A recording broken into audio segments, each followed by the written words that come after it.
Very simple. What you can do, you just simply come over into your search option and going to search for run. After enter the run, you can see the run interface will be open, and from here you just need to type services.msc and then click enter. After that, your services center will be open.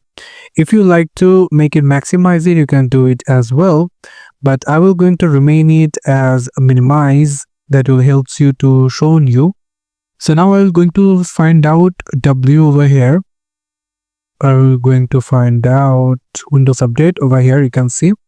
So what you can see, if your Windows Update is set on disabled, then what you can do, just simply click on that, go for properties, and then go for startup type, and if it's disabled, just set into automatic, and then click apply, and then click start, and it will fix your problem. And after, if you just restart your device, that will help you to fix the problem very easily.